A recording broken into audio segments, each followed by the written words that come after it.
जय श्री कृष्ण। राधे राधे। तो भक्तों, आज हम जानेंगे पुरुषोत्तम मास महात्म्य यानी अधिक मास महात्म्य अध्याय 6 के बारे में। पीछे के अध्याय में भगवान विष्णु पुरुषोत्तम मास को हाथ पकड़कर गोलोक धाम में ले जाते हैं। गोलोक धाम में उनके साथ क्या घटना होती है, उस घटना के बारे में हम इस 6ठे अध्याय में जानेंगे। तो चलिए, नारद जी बोले, भगवान गोलोक में जाकर क्या करते हैं? हे पाप रहित मुझ श्रोता के ऊपर कृपा करके कहिए। श्री नारायण बोले, नारद, पाप रहित अधिमास को लेकर भगवान विष्णु के गोलोक जाने पर जो घटना हुई वह हम कहते हैं, सुनो। उस गोलोक के अंदर मणियों के खंभों से सुशोभित सुंदर पुरुषोत्तम के धाम को दूर से भगवान विष्णु देखते हुए, उस धाम के तेज से बंद हुए नेत्र वाले विष्णु धीरे धीरे नेत्र खोलकर और अधिमास को अपने पीछे कर धीरे धीरे धाम की ओर जाने लगे। अधिमास के साथ भगवान के मंदिर के पास जाकर विष्णु अत्यंत प्रसन्न हुए और उठकर खड़े हुए। द्वारपालों से अभिनंदित भगवान विष्णु पुरुषोत्तम भगवान की शोभा से आनंदित होकर धीरे धीरे मंदिर में गए और भीतर जाकर शीघ्र ही श्री पुरुषोत्तम कृष्ण को नमस्कार करते हुए गोपियों के मंडल के मध्य में रत्नमय सिंहासन पर बैठे हुए कृष्ण को नमस्कार कर पास में खड़े होकर श्री विष्णु बोले, गुणों से अतीत गोविंद, अद्वितीय, अविनाशी, सूक्ष्म, विकार रहित, विग्रहवान, गोपों के वेश के विधायक, छोटी अवस्था वाले शांत स्वरूप, गोपियों के पति, बड़े सुंदर, नूतन मेघ के समान श्याम, करोड़ों कामदेव के समान सुंदर, वृंदावन के अंदर रास मंडल में बैठने वाले पीत रंग के पीतांबर से शोभित, सौम्य, बोहों के चढ़ाने पर मस्तक में 3 रेखा पड़ने से सुंदर आकृति वाले, रासलीला के स्वामी, रासलीला में रहने वाले, रासलीला करने में सदा उत्सुक, 2 भुजा वाले, मुरलीधर, पीत वस्त्रधारी, अच्युत, ऐसे भगवान की मैं वंदना करता हूँ। इस प्रकार स्तुति करके भगवान श्री कृष्ण को नमस्कार कर पार्षदों द्वारा सत्कृत विष्णु रत्न सिंहासन पर कृष्ण की आज्ञा से बैठे। तब श्री कृष्ण ने भगवान विष्णु से पूछा कि यह कौन है, कहाँ से यहाँ आया है, क्यों रोता है? इस गोलोक में तो कोई भी दुख भागी होता नहीं है। इस गोलोक में रहने वाले तो सर्वदा आनंद में मग्न रहते हैं। ये लोग तो सपन में भी दुष्ट वार्ता या दुख भरा समाचार सुनते ही नहीं।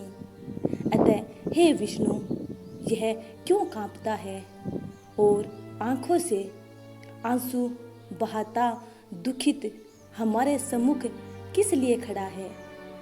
सिंहासन से उठकर महाविष्णु मलमास की संपूर्ण दुख गाथा कहते हुए श्री विष्णु बोले, हे वृंदावन की शोभा के नाथ, हे श्री कृष्ण, हे मुरलीधर, इस अधिमास के दुख को आपके सामने कहता हूँ।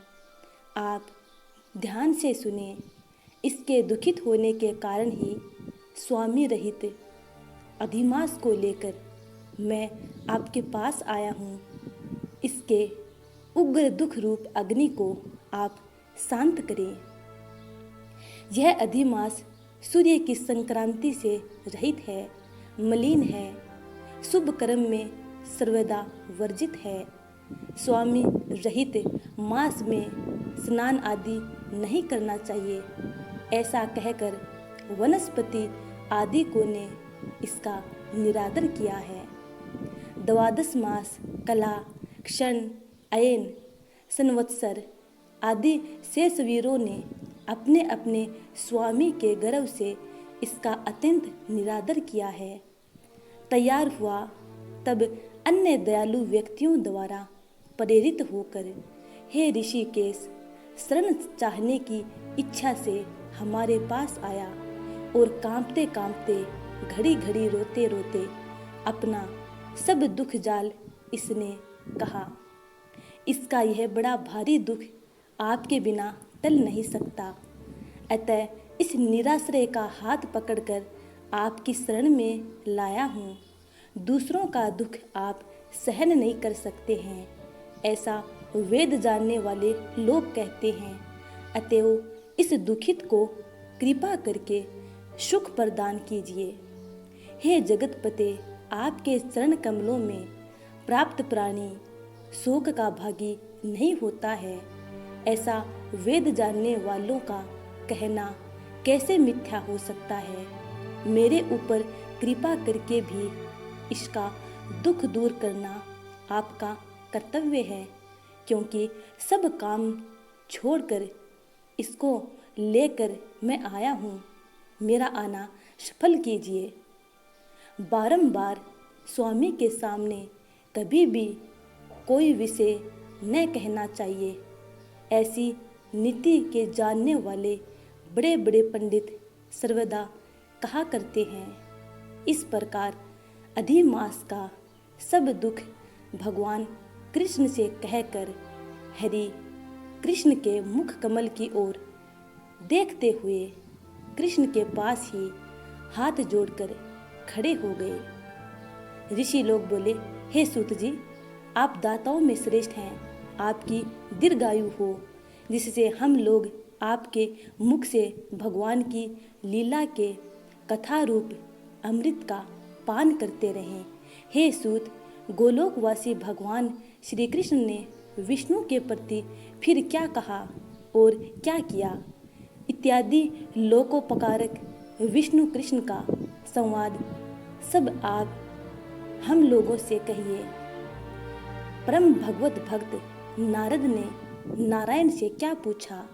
हे सूत, इसको आप इस समय हम लोगों से कहिए।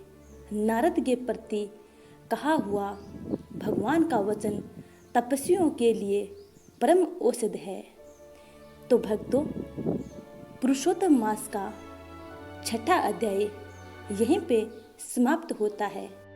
भगवान विष्णु के द्वारा मल मास का दुख सुनने के बाद भगवान श्री कृष्ण क्या कहते हैं, इसके बारे में हम 7वें अध्याय में जानेंगे। उम्मीद करती हूँ कि आपको ये कथाएं अच्छे लग रही हैं। यदि अच्छे लगती हैं तो लाइक और चैनल को सब्सक्राइब ज़रूर कर लेना। आने वाली वीडियो का इंतज़ार करना। तब तक के लिए राधे राधे, जय श्री कृष्ण।